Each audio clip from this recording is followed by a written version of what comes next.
ये स्टोरी है सेजुन की, जो दुनिया का सबसे ताकतवर इंसान बन जाता है सिर्फ फार्मिंग करते हुए, उसके क्यूट मॉन्स्टर पेट्स के साथ जो अपने आप को एवॉल्व करते हैं, जैसे कि ये पॉइजन बी जो अपने आप को एवॉल्व करती है क्वीन बी की तरह। लेकिन ये पहले से ही ऐसा नहीं था और ये कहानी शुरू होती है, जिसके बाद हम देखते हैं कि पूरे हनी बीज केव के अंदर पॉलिनेट कर रहे थे। सेजुन कहता है कि यहाँ पर हमेशा से बहुत ज्यादा फ्लावर्स आ चुके हैं, तो ये हार्वेस्ट 50% बढ़ चुका है और ये मेरे टावर में आने के बाद का 7th ब्लू मून है। और मुझे आश्चर्य है कि क्वीन और क्वीन की मॉम ब्लू मून के लिए प्रिपेयर कर रहे होंगे, इसलिए आज वो दोनों यहाँ पर नहीं आए हैं और मुझे भी अपने लिए जल्दी से प्रिपेयर कर लेना चाहिए। तभी सेजुन किसी की आवाज को सुनता है। वो देखता है कि थियो कह रहा है, बेबीज मत भागो, ये बहुत गंदा है, इसे मत लो, ये आग है, ये बहुत ज्यादा डेंजरस है, यहाँ पर मत आओ, यहाँ पर हर चीज डेंजरस है, इसलिए तुम अंकल के साथ रहो। मुझे तो ये आइडिया ही नहीं था कि थियो एक पेरेंट गार्डियन बन जाएगा। सेजुन थियो को कहता है कि तुम्हारा रोल कैसा है कूल अंकुल थियो। थियो कहता है कि ये बहुत ज्यादा मुश्किल है, लेकिन मुझे मजा आ रहा है क्योंकि मैं एक अंकल हूँ। जिसको सुनकर फादर और मदर रैबिट सेजुन को थम्स अप करते हैं, जिस पर सेजुन भी उन्हें थम्स अप दिखाता है। सेजुन कहता है कि डिनर से पहले आ जाना। थियो कहता है, बेबीज अपनी कुर्सी की पेटी को बांध लो, अब हम एक एडवेंचर में जा रहे हैं। जिसके बाद हम देखते हैं कि ब्लू मून का वक्त शुरू होने वाला था और पूरे खरगोश और हनी बीस अपने अपने घर में छुप जा रहे थे और सेजुन भी पूरी प्रिपरेशन के साथ रेडी हो चुका था। सेजुन कहता है, सेल्स कैट थियो तुम क्या कर रहे हो? थियो कहता है कि मैं अंदर जा रहा हूँ जिससे मैं ब्लू मून से बच सकूं। मेरे बैग के बंडल में एक ऐसा फीचर है जो ब्लू मून की शक्ति को रोकता है। ये वाला तो एक सिंपल टेंट के जैसा है, लेकिन दूसरे वॉन्डरिंग मर्चेंट के पास ऐसे बैग बंडल्स होते हैं जिसके अंदर एक बड़े घर जितनी जगह होती है कि इस बंडल में मेरे सोचने से भी ज्यादा फीचर्स है। एक सेकंड सेल्स कैट थियो, अगर ऐसा है तो तुम ये भी तुम्हारे साथ लेके चलो। थियो कहता है कि ये क्या है? सेजुन कहता है कि एक क्वीन बी का कुकून है। थियो कहता है, क्या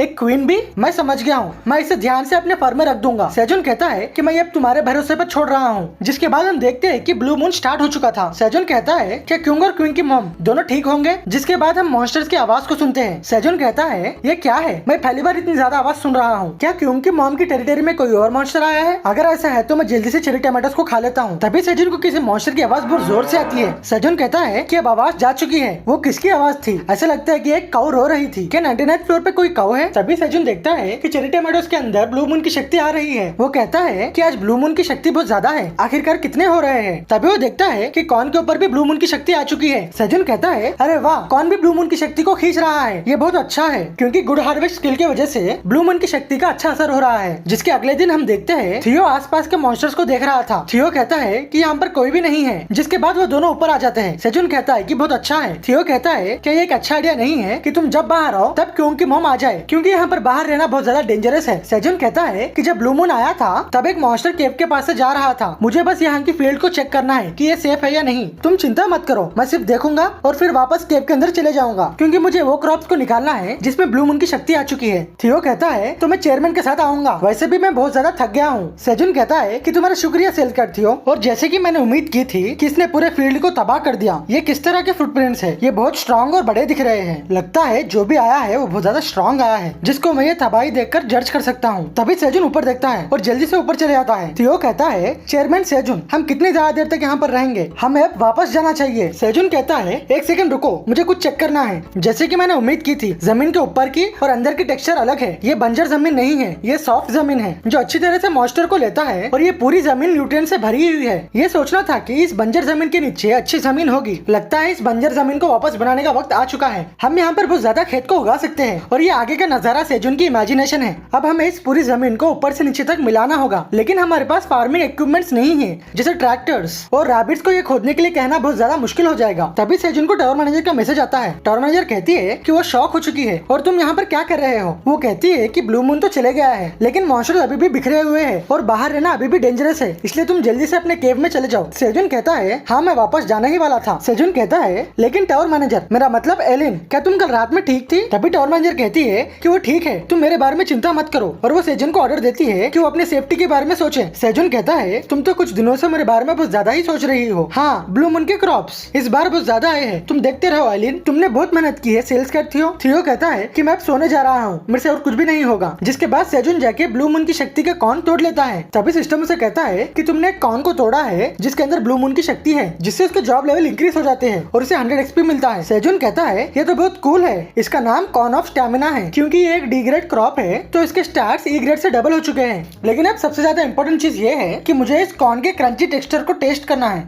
जैसे वो कॉर्न को खाने वाला था तभी टावर मैनेजर का मैसेज आता है। वो कहती है कि तुम कुछ भूल रहे हो। सेजुन कहता है कि हाँ ठीक है, मैं अपने आप को रोक नहीं पाया। जिसके बाद सेजुन ब्लू मून के चेरी टमाटोस को तोड़ने लगता है। वो कहता है कि ये हार्वेस्ट बहुत अच्छा था, तुम इस बार 5 चेरी टमाटोस ले सकती हो। टावर मैनेजर कहती है कि तुम्हारा बहुत बहुत शुक्रिया और वो तुम्हारी इस एहसान को चुका कर रहेगी। सेजुन कहता है कि हाँ ठीक है, मैं उस पल का इंतजार करूंगा। और वो सोचता है लेकिन 300 साल तक रुकना बहुत ज्यादा हो जाएगा। और हम टावर मैनेजर को देखते हैं जो कहती है ये चेरी टमाटोस के अंदर ब्लू मून की शक्ति है और मेरे पास 5 है। अगर नॉर्मल चेरी टमाटोस मेरे हार्ट को बीट कर सकते हैं तो ब्लू मून के चेरी टमाटोस भी पक्का काम करेंगे। और वो 5 चेरी टमाटोस को एक साथ खा लेती है और कहती है ये तो बहुत ज्यादा टेस्टी है। नहीं नहीं, अब टेस्ट के बारे में सोचना नहीं है, चलो माना को एक जगह फोकस करके देखती हूँ। जिसके बाद एलिन अपने माना को अपने ड्रैगन हार्ट पर रख देती है और वो अपने ड्रैगन हार्ट को महसूस करती है। लेकिन तभी उसे सीजर होता है और वो वहाँ पर बेहोश हो जाती है। और हम सेजुन को देखते हैं जो दूसरे कॉर्न को निकालता है जिसमें ब्लू मून की शक्ति है और वो उसे उबालने के लिए रख देता है। सेजुन कहता है कि अच्छा हुआ कि सेल्स का थियो ने जो लाया था उसका काम आखिरकार आ गया है और मुझे कॉर्न की लीव्स को भी अच्छे से सुखा देना चाहिए जिससे मैं कॉर्न सिल्क की टी बना सकूं। तभी पूरे खरगोश बाहर आ जाते हैं। सेजुन कहता है कि गुड मॉर्निंग दोस्तों, बेबीज कहाँ पर है? फादर रैबिट कहता है कि वो अंदर है। सेजुन कहता है लगता है वो अपनी मॉम के साथ सो रहे होंगे। और यहाँ पर देखो ये ब्लू मून के क्रॉप्स है जिसे मैंने हार्वेस्ट किया है और हमें एक नया ब्लू मून कॉर्न भी मिला है जिसे मैं अब बॉईल कर रहा हूँ जिसको हम आपस में शेयर कर लेंगे। तभी फादर रैबिट इशारों से सेजुन को कुछ कह रहा होता है। सेजुन कहता है क्या तुम मुझसे ये कह रहे हो कि चेरी टमाटो है बस है तुम्हारे लिए और तुम चाहते हो कि ब्लू मून के कॉर्न को मैं खा लूं? जैसे कि मुझे फादर रैबिट से उम्मीद थी, मैं हमेशा तुमसे बहुत ज्यादा खुश हो जाता हूँ। और उन दोनों को देखकर मोटा रैबिट और ब्लैक रैबिट दोनों जल रहे थे। सेजुन कहता है फिर भी मैं अकेला ये नहीं खा सकता, पहले हम ब्रेकफास्ट करेंगे जिसके बाद कॉर्न को हार्वेस्ट करेंगे और हम उसके बाद साथ में डिनर कर लेंगे। जिसको सुनकर मोटा रैबिट बहुत ज्यादा खुश हो जाता है। जिसके कुछ समय बाद हम देखते हैं कि सेजुन का कॉर्न उबल गया होता है। वो कहता है ये बहुत गर्म है, हालांकि एक डी ग्रेड क्रॉप है जिसमें ब्लू मून की शक्ति है तो ये बहुत ज्यादा टेस्टी होना चाहिए। तो चलो हम खाना शुरू करते हैं। जिसके बाद वो पूरे ब्लू मून की शक्ति के क्रॉप्स को खा लेते हैं। सेजुन कहता है क्या तुम केव के अंदर जाके मदर रैबिट के साथ ये शेयर करना चाहते हो? जिस पर फादर रैबिट हाँ कहता है। सेजुन कहता है कि तुम एंजॉय करो और मैं भी एंजॉय करूंगा। वाह ये तो बहुत ज्यादा स्वीट है और इसके हर एक बिन बहुत ज्यादा टेस्टी है। इसका टेस्ट तो बहुत ज्यादा स्वीट है और इसका टेस्ट बढ़ते ही जा रहा है। पूरे खरगोश भी सेजुन को आश्चर्य से देख रहे थे। जिसके बाद सिस्टम कहता है कि तुमने ब्लू मून के कॉर्न को खा लिया है और तुम्हारा स्टैमिना 0.1 परमानेंटली बढ़ चुका है। सेजुन कहता है लगता है मैं इसे पागलों की तरह खा रहा था और वो कॉर्न के बचे हुए हिस्से को आग में डाल देता है और कहता है चलो हम कॉर्न की हार्वेस्ट शुरू करते हैं, लगता है ये बहुत ज्यादा अच्छे पके हैं। तभी सिस्टम कहता है कि तुमने कॉर्न ऑफ स्टैमिना को हार्वेस्ट किया है जिससे सेजुन का लेवल बढ़ जाता है और उसे 20 XP मिलती है। सेजुन कहता है कि ये कॉर्न में क्या क्या इफेक्ट्स है और वो कॉर्न की स्टेटस विंडो में देखता है। वो देखता है कि इसका नाम कॉर्न ऑफ स्टैमिना होता है जिसको खाने से आपका 20 ग्राम फैट हमेशा के लिए चले जाएगा और आपकी स्किन की इलास्टिसिटी इंप्रूव हो जाएगी जिसके साथ आपकी 0.2 स्ट्रेंथ 10 मिनट के लिए बढ़ जाएगी जिसका रैंक डी पर होता है। सेजुन कहता है स्किन इलास्टिसिटी मॉम को ये जरूर पसंद आएगा क्योंकि ये स्किन के इलास्टिसिटी को इम्प्रूव करता है। सेजुन खरगोशों से ठीक है। सेजुन रैबिट से कहता है कि मैं इस बार अपनी फैमिली को कुछ न्यूज पहुंचाऊंगा, क्या मैं उनको क्रॉप्स भी भेजूं? तभी हम केव के ऊपर देखते हैं कि क्यूंग और क्यूंग की माँ वहाँ पर आ जाते हैं। सेजुन कहता है कि तुम दोनों का स्वागत है, तुम्हें कल रात कोई भी चोट नहीं लगी है ना? जिस पर मॉम बियर कहती है कि नहीं और सेजुन क्यूंग को हनी देकर कहता है लगता है तुम्हें रहने के लिए बहुत ज्यादा मुश्किल हुई होगी और तुमने कल से कुछ भी नहीं खाया है ना, और मैं क्यूंग के मॉम के लिए रोस्टेड फिश बाद में ला दूंगा। तभी थियो कहता है चेयरमैन मैं जा रहा हूँ। सेजुन कहता है तुम और थोड़ी देर क्यों नहीं सो जाते? थियो कहता है कि मैं सेल्स का थियो बनकर सोते हुए अपने टाइम को वेस्ट नहीं कर सकता, मैं काम के लिए जा रहा हूँ क्योंकि पूरे प्रोफेशनल वांडिंग मर्चेंट के आगे मैं एक प्रो हूँ। सेजुन कहता है कि तुम्हारे पास तो रियल सेल्स कैट का दिमाग है। तभी सेजुन थियो के ऊपर चढ़ जाता है और कहता है प्लीज मुझे वांडिंग मर्चेंट के पैसेज तक लेके चलो। और हम देखते हैं कि क्यों थियो को पकड़ लेता है। सेजुन कहता है कि क्यों कह रहा है कि वो तुम्हें लेकर जाएगा। थियो कहता है मेरे पैर। सेजुन कहता है कि जब तक क्यों थियो को छोड़कर आता है तब तक हम अपनी बर्बाद हुई जमीन को ऑर्गेनाइज करेंगे। और हम दूसरी तरफ पूरे वॉरियर्स को देखते हैं जो अपने किंग के आगे ठहरे हुए थे। ऑक्स किंग कहता है कि ऑक्स ने खाली मिट्टी लाया है और ऑक्स 1 ने भी मिट्टी लाया है। ऑक्स 2 तुमने तो सूखी जमीन लाई है। ऑक्स किंग चिल्लाकर कहता है कि ये सब क्या है, यहाँ तो सिर्फ मिट्टी है, ये पूरी दुनिया में तुम लोग क्या कर रहे थे? मैंने तुम सबको खाने के लिए कुछ सामान लाने के लिए कहा था लेकिन तुम सब लोग मिट्टी ला रहे हो। तभी एक वॉरियर कहता है लेकिन कैप्टन अपने टेरिटरी के अंदर घास आए हुए बहुत ज्यादा वक्त हो चुका है और हम सब कुछ खोदते हैं तभी भी हमें कुछ भी नहीं मिलता सिवाय मट्टी के। ऑक्स किंग ये सुनकर बैठ जाता है और वो सोचता है कि ये हमारे साथ क्या हो रहा है। पहले ये जमीन बहुत ज्यादा ग्रीन हुआ करती थी और यहाँ पर बहुत हाई क्वालिटी ग्रास उगती थी और यहाँ के सबसे स्ट्रॉन्गेस्ट मॉन्स्टर्स इस ब्लैक टावर के वे पॉइंट की रक्षा करते हैं, जिनको हम ब्लैक मिनिएचर कहते हैं। और ब्लू मून की वजह से उनकी जो भी एनर्जी खत्म हो चुकी थी उसके बाद वो अपने मसल्स खो लेंगे। इसीलिए ऑक्स किंग ने उसके सबॉर्डिनेट्स को कहा था और इस टेरिटरी में कहां पर भी चले जाओ लेकिन ब्लू मून के वक्त घास जरूर खाना। और जैसे कि हम देख सकते हैं कि बड़े मॉन्स्टर्स का डाइट बहुत अच्छा है जिसके कारण वो बहुत ज्यादा घास खा लेते हैं, लेकिन आम ग्रास की उगने की क्षमता बहुत कम थी जिसने आखिरकार इस जगह को एक बंजर जमीन बना दिया जहाँ पर एक भी ग्रास नहीं है। और न्यू बॉर्न यंग मिनिएचर्स के मसल्स भी बहुत ज्यादा अच्छे नहीं दिख रहे हैं और हमारे जैसे प्राउड मिनिएचर्स वॉरियर्स को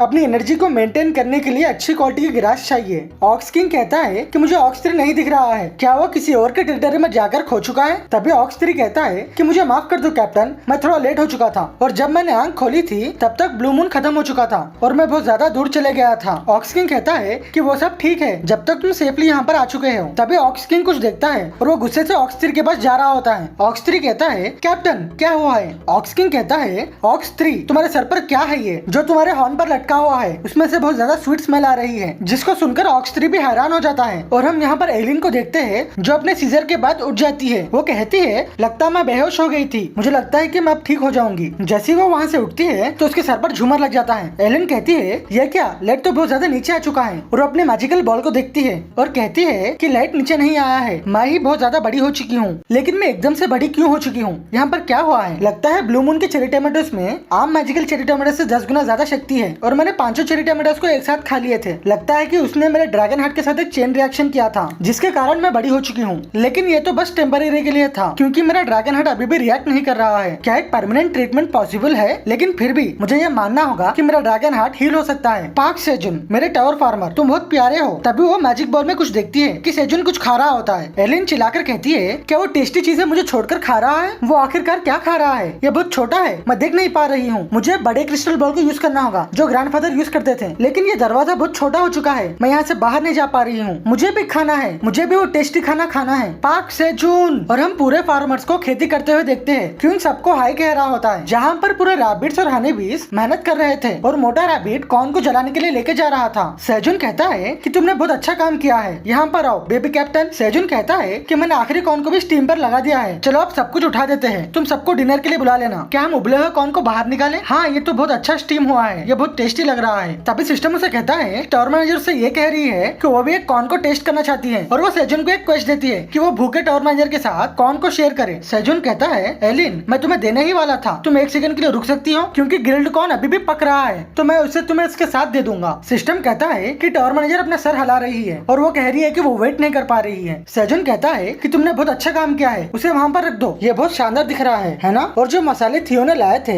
लगता है कि ऊपर वाले ने उसे कॉर्न के ऊपर डालने के लिए ही लाया है और सेजुन उसके ऊपर मसाला डालने लगता है और उसके बैग में कुछ ढूंढने लगता है और वो मिर्ची के पाउडर को निकाल लेता है। ये उसे तब मिला था जब वो थियो के बैग में स्टोहार्ट के बाद कुछ और चीज देख रहा था और थियो ने इस इम्पोर्टेंट चीज के बारे में नहीं कहा था जिसके कारण उसे सेल्स कैट थियो से डिस्क्वालीफाई करना होगा, लेकिन मैं इस बार उसे जाने देता हूँ। और वो पूरे फ्लेवर्स को अपने कॉर्न पर डाल देता है और कहता है इसका टेस्ट तो मेरे होम वर्ल्ड के टेस्ट के जैसा होगा जो मैं टावर में पहली बार खाने वाला हूँ। अच्छा हो कि यूट्यूब पे कुकिंग वीडियोस देखना बहुत काम आया है। और वो एलियन को भी फ्राइड कॉर्न दे देता है। सिस्टम कहता है कि तुमने क्वेस्ट को खत्म कर लिया और टावर मैनेजर तुमसे बहुत ज्यादा खुश है। और सेजुन कहता है और दोस्तों क्या ये टेस्टी है? और हम रैबिट्स को देखकर सोच ही सकते हैं कि वो बहुत ज्यादा खुश है। सेजुन कहता है कि तुम बेबीज को पहले खिला रहे हो बिना टेस्ट करे, जिसके बाद वो एक चमचे से कॉर्न को निकालने लगता है और कहता है कि इससे तुम्हें एक एक करके बच्चों को खिलाना नहीं पड़ेगा, वो लोग खुद से खा लेंगे और तुम लोग फूड को एंजॉय करो, मैं बच्चों को देख लूंगा। लगता है मुझे भी अब खा लेना चाहिए। और जैसे ही वो खाने वाला होता है वो बेबी रैबिट्स को देखकर हंसने लगता है क्योंकि उनके पूरे बॉडी पर कॉर्न चिपक गया था। सेजुन कहता है कि तुम लोग तो मुझे पागल बना दोगे, कॉर्न को अपने बॉडी पर ऐसा चिपकाना, इधर आ जाओ मैं सब कुछ निकाल दूंगा।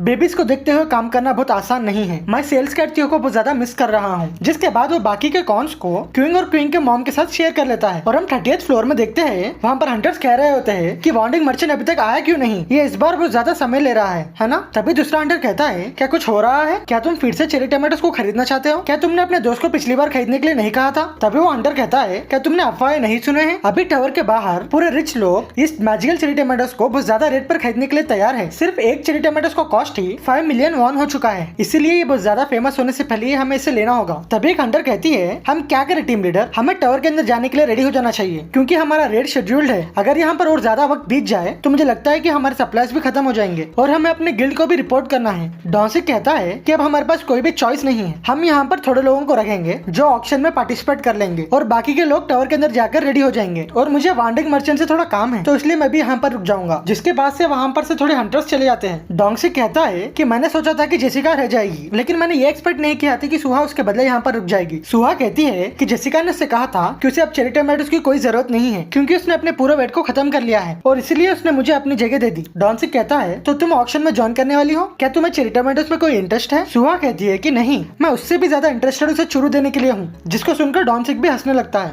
और हम थियो को देखते हैं जो नाचते हुए जा रहा था और कहता है कि बेबीज इंतजार कर रहे होंगे उनके कूल अंकुल के लिए। और वो देखता है कि वो वॉन्डरिंग मर्चेंट पैसेज वे तक आ चुका होता है और कहता है कि मैंने हमेशा ये महसूस किया है कि ये पैसेज वे सबसे ज्यादा बड़ा है। देखने पर तो ऐसा लगता है कि ये तो आसमान तक छू जाता है। जिसके बाद वो पैसेज वे के दरवाजे तक चले जाता है। तभी पैसेज वे का कंडक्टर कहता है कि प्लीज मुझे अपना एजेंसी और ग्रेड बताओ। थियो कहता है कि मैं एक बिगिनिंग वॉन्डिंग मर्चेंट हूँ और मैं एक ऑर्डिनरी मर्चेंट पैसेज वे यूज करना चाहता हूँ जो 30th फ्लोर को कनेक्ट करता है। लेकिन थियो के पीछे कई सारे वुल्फ उस पर नजर रख रहे होते हैं। उसमें से सबसे बड़ा वुल्फ कहता है कि ये वो है। तभी दूसरा वुल्फ कहता है मुझे लगता है क्योंकि वो एक कैट है जैसे वो पिक्चर में है। और तीसरा वुल्फ कहता है लेकिन कुछ भी मैच नहीं करता, लेकिन एक फैक्ट है कि वो एक कैट है। ये ब्लैक स्मिथ की ओनर की ड्राइंग बहुत खराब है, तुम यही सोचते हो ना? तभी दूसरा वुल्फ कहता है कि मुझे नहीं लगता है कि उसके हाथ में एक स्ट्रॉ हैट है। और दूसरा वुल्फ का नाम होता है इल्को और तीसरा वुल्फ का नाम होता है इल्की। इल्की कहता है स्टूपिड, उसने अपने बंडल में रखा होगा, वो उसे भला क्यों पहनेगा? तभी दूसरा वुल्फ कहता है चीफ एल्का, क्यों उस लैंडलॉर्ड ग्रेड को स्ट्रॉ हैट चाहिए, वो भी ऑर्डिनरी वाला? और हमें पता चलता है कि ये सिल्वर वुल्फ ट्राइब का लीडर होता है जिसका नाम चीफ एल्का होता है। वो कहता है इससे कोई भी फर्क नहीं पड़ता, हम टावर के सिल्वर वुल्फ ट्राइब के मशीनरीज है और हमें अपने ऑर्डर के हिसाब से काम करना होगा। हम अभी के लिए उसे फॉलो करेंगे। और तुम सबने मशीनरी एसोसिएशन की आईडी लाई है ना? तभी वुल्फ 2 और वुल्फ 3 कहते हैं कि हाँ हमने लाया है। तभी हम जीरात को देखते हैं जो सोचते हैं सिल्वर वुल्फ ट्राइब, भला वो क्यों थियो का पीछा कर रहे हैं? अब मुझे ये मत कहना है कि वो स्ट्रॉ हट की वजह से उसके पीछे पड़ रहे हैं। और लैंडलॉर्ड ग्रिड, ये स्ट्रॉ हट इसके लिए कितने इंपॉर्टेंट होगी जिसके लिए उसने मशीनरी ग्रुप का इस्तेमाल किया है। लगता है मुझे इन्हें फॉलो करना होगा, मुझे नहीं पता है कि आगे क्या होने वाला है। और हम 99th फ्लोर पे देखते हैं कि रैबिट्स और बियर मिलकर जमीन को सीधा कर रहे थे जो ब्लू मून में डैमेज हो गई थी। सेजन कहता है ये तो बहुत शानदार है, तुम सबने तो एक साथ ही पूरे चट्टान को खत्म कर दिया, चलो अब इसे जमीन में बो देते हैं। और सेजन पीनट्स के सीड निकाल देता है। और ये सब करने से पहले सेजन ने पूरे कॉर्न को हार्वेस्ट कर लिया था जिससे इसका लेवल बढ़कर लेवल 6 पर आ जाता है। कि अच्छा हुआ मैंने अपनी एजिलिटी को बढ़ा दिया जिससे मेरे काम करने की स्पीड बढ़ गई थी, जिसके कारण मैं पूरे पीनट्स के सीड्स को कुछ ही घंटों में लगा पाया। और सीड स्टोर में भी बहुत ज्यादा चेंज आ चुका था जिसमें वो पीनट्स को देखता है और सोचता है कि पीनट्स क्रॉप्स बहुत अच्छे होते हैं जिससे हम जमीन की फर्टिलिटी को बढ़ा सकते हैं, वो कौन से भी एनवायरनमेंट पे सर्वाइव कर सकते हैं। और सेजुन पीनट्स के सीड्स खरीद लेता है। जिसके बाद सीड स्टोर कहता है कि तुमने 1000 पीनट सीड्स को खरीद लिया है और इसे 50 सीड स्टोर माइलेज पॉइंट्स मिलते हैं, जिसके साथ उसके पास total 106 seed store mileage points थे। और सिस्टम कहता है कि 100 सीड स्टोर माइलेज पॉइंट्स का यूज करते हुए सेजुन का लेवल बढ़ा देती है। जिसको देखकर सेजुन कहता है क्या मैं अपने टायर बढ़ा सकता हूँ? जिसके बाद सिस्टम उसका लेवल बिगिनर से कॉमनर में बना देती है, जिसके साथ सीड स्टोर का लेवल 2 पर चले जाता है और वो फिर से सीड स्टोर को फिर 30 डेज में यूज कर सकेगा। सेजुन कहता है कि मैं बिगिनर से कॉमनर बन चुका हूँ और सीड के टाइप्स भी 3 से 4 गुना बढ़ गए हैं। मैं आने वाले सीड स्टोर को देखना चाहता हूँ। अब मैं ये देखने के लिए उत्साहित हूँ कि मैं कितने अलग अलग तरह के सीड्स को खरीद सकता हूँ। सेजुन पूरे कॉर्न के प्लांट्स को काट देता है क्योंकि एक बार कॉर्न उग जाए तो वो झाड़ फिर से कॉर्न नहीं उगाएगा। जिसके बाद सेजुन क्यूंग को कहता है क्यूंग तुमने बहुत अच्छा काम किया है और वो पूरे कॉर्न के पत्तों को अलग अलग करके कट कर लेता है और वो पीनट के सीड्स के ऊपर उसे रख देता है जिससे वो पीनट के सीड को धूप से बचा सके, क्योंकि यहाँ पर हमेशा सूरज चमकते ही रहता है जिसके कारण उन्हें हमेशा पानी डालने की जरूरत नहीं पड़ेगी और मैं बाकी के टाइम में कुछ और काम कर सकता हूँ। सेजुन कहता है कि मैंने पूरे कॉर्न के सीड्स को कलेक्ट कर लिया है, अब मुझे इसे वापस बोना होगा। सिस्टम कहता है कि तुमने कॉर्न सीड्स को निकाल लिया है जिससे तुम्हारा जॉब लेवल थोड़ा बढ़ जाएगा। जिसके बाद सेजुन कहता है अब मैं इसे एक दिन के लिए पानी में रख दूंगा, जिसके बाद मैं कल इसे वापस बो दूंगा। तभी पूरे बेबी रैबिट्स कॉर्न पर हमला कर देते हैं। तभी सेजुन उन लोगों के आगे से बॉल को हटा देता है और कहता है कि ये खाने के लिए नहीं है, लगता है तुम सब बोर हो रहे हो क्योंकि हम सब केव के बाहर खेत को बढ़ाने के लिए बिजी हैं और बेबी रैबिट्स के साथ कोई भी अडल्ट रैबिट नहीं है खेलने के लिए। मेरे पास एक अच्छा आइडिया है, बेबीज यहाँ पर आओ, मेरे पास तुम्हारे लिए एक अच्छा सा काम है। जिसके बाद वो बेबी रैबिट्स को एक बैग दे देता है और कहता है तुम तो बहुत ज्यादा क्यूट दिख रहे हो जैसे कि किंडरगार्टन के स्टूडेंट्स, और चलते वक्त अपने बैग के पॉकेट्स के रस्सी को बांध देना और जाके हार्ड वर्किंग अडल्ट रैबिट्स को एक स्लाइस दे देना। इसे यहाँ पर मत खोलना, यहाँ पर वापस आ जाना, मैं फिर से इस पॉकेट्स को फिल कर दूंगा। सप्लाई यूनिट तुम डिस्पैच हो सकते हो। जिसके बाद वो बेबी रैबिट्स पूरों को भागकर कैरेट दे रहे थे। सेजुन कहता है जब थियो वापस आएगा मुझे इससे बात करनी होगी कि वो बेबी रैबिट्स के लिए कुछ क्यूट से कपड़े ले, वो बहुत ज्यादा क्यूट दिखेंगे। काश ऐसा होता है कि मैं उनकी पिक्चर ले सकता था। और हम 99th फ्लोर के केव के बाहर देखते हैं कि वहाँ पर ऑक्स नंबर 3 घूम रहा होता है और वो सोचता है वो जगह आखिरकार कहाँ पर थी, क्योंकि ब्लू मून शुरू होने के बाद से मुझे कुछ भी याद नहीं है और पता नहीं क्यों मुझे कैप्टन ने ये ऑर्डर दिया है। और वो याद करता है कि कैसे ऑक्स किंग ने उसे कहा था कि तुम्हें ये ग्रास और रूट कहाँ से मिला मिला है। ऑक्स 3 कहता है मुझे ऐसा लगता है कि मैं बॉर्डर के कहीं आसपास था। तभी ऑक्स किंग कहता है क्या तुम टेरिटरी से बाहर गए थे? ऑक्स 3 कहता है कि मैं अपने पूरे मेमोरीज को भूल चुका हूँ ब्लू मून की वजह से और मेरे पास कोई भी आइडिया भी नहीं है। ऑक्स किंग कहता है कि तुम सच कह रहे हो, मैंने भी अपने टेरिटरी में ऐसी चीज नहीं देखी और इसमें से बहुत अच्छी स्मेल भी आ रही है। और वो उसे खा लेता है और जैसे ही वो उसे खाता है तो उसे सब्सक्राइब करना जितना मजा आता है और वो अपने अंदर ही अंदर नाचने लगता है और कहता है कि जितना मैं इसे चबाता हूँ मुझे उतना ही ज्यादा टेस्ट आता है। लगता है मेरी पूरी बॉडी में एनर्जी आ चुकी है, मेरे पूरे मसल्स पंप हो रहे हैं। ऑक्स किंग चिल्लाकर कहता है ऑक्स 3 जल्दी से जाकर उस जगह को ढूंढो जहाँ पर तुमने इस ग्रास को पाया है, क्योंकि फ्यूचर मिनिएचर का रेस बहुत ज्यादा रिस्क में है और एक वॉरियर होने के ऑनर में मैं तुम्हें ऑर्डर देता हूँ और हम सब तुम पर भरोसा करते हैं। ऑक्स 3 और प्रेजेंट में ऑक्स 3 सोच रहा होता है अगर मैं उस जगह को ढूंढ नहीं पाया तो कैप्टन अपने सब्सक्राइबर्स के मसल से मेरी धुलाई कर देगा। ठीक है, वो कहता है ये तो बॉर्डर का पॉइंट है जिसके जंगल में बहुत ज्यादा वाइल्डनेस है, अगर ऐसे ही रहा तो मैं क्या करूँ जब मैं रेडफोर्ड से मिलूं, कैसे भी मेरे पास लड़ने के लिए कॉन्फिडेंस नहीं है। तभी ऑक्स 3 के पास किसी चीज की खुशबू आती है जिसको देखकर ऑक्स 3 शॉक हो जाता है और कहता है अरे तेरी ये तो ग्रास है, यहाँ के जमीन पर तो बहुत ज्यादा ग्रास है जो बहुत ज्यादा टेस्टी दिख रहे हैं। और ऑक्स 3 खुशी से पूरे पत्तों को उठाने लगता है और कहता है कि तुम्हारा बहुत बहुत शुक्रिया खाने देने के लिए, जिसका टेस्ट खाकर उसे भी सब्सक्राइब करने जितना मजा आता है। और वो जल्दी से वहाँ के पूरे पत्तों को जमाने लगता है और कहता है कि ये कौन सी तरह की ग्रास है, लाइट, इससे मुझे फर्क नहीं पड़ता क्योंकि ये बहुत ज्यादा टेस्टी है। और वो वहाँ से पूरे ग्रास को लेके जाता है और कहता है अब तो कैप्टन मेरी बहुत ज्यादा तारीफ करेगा। तभी मदर बियर को अपने टेरिटरी में किसी और मॉन्स्टर का होने का एहसास होता है और हम एलियन को देखते हैं जो मस्त नहा रही होती है, जो कहती है कि अच्छा अब मेरी बॉडी बड़ी हो चुकी है, अब मैं इस स्पा को अच्छे से यूज कर पाऊंगी। पहले इसे यूज करना बहुत ज्यादा मुश्किल हो जाता था क्योंकि मैं बहुत ज्यादा छोटी थी। तभी टावर मैनेजर को किसी का मैसेज आता है, वो कहती है ये किसकी हिम्मत है कि वो ब्लैक ड्रैगन एलियन फिटानी के टाइम को डिस्टर्ब करे, बोलो क्या हुआ है। तभी क्रिम्सन जैन बियर एलियन को पूरी बात बता देती है जिसको सुनकर एलियन भी बहुत ज्यादा शॉक हो जाती है। और हम सेजन को देखते हैं जो आराम से सो रहा होता है, जिसको पता ही नहीं कि उसके कॉर्न के पत्ते चोरी हो चुके हैं। तभी मैसेज सिस्टम उसे कुछ कहता है, सेजन कहता है क्या हुआ एलियन। तभी टावर मैनेजर उसे कहती है कि क्रिम्सन जैन बियर ने ये डिटेक्ट किया है कि केव के पास में कोई और मॉन्स्टर आया है और मॉम बियर भी सेजन को आवाज दे रही होती है। सेजन कहता है क्या एक और मॉन्स्टर, जिसके बाद वो केव के बाहर आकर देखते हैं। सेजन कहता है यहाँ पर आखिरकार हुआ क्या है, क्या पूरे कॉर्न के पत्ते जिसको मैंने पीनट्स के सीट के ऊपर रखा था गायब हो चुके हैं। तो गाइस आप लोग कितने सपोर्ट करोगे ना, मैं भी उतने ही वीडियो बनेगा, ठीक है, मसाला डाल कर दबा दबा कर वीडियो ठीक से फनी कंटेंट डालेगा, ठीक है ना।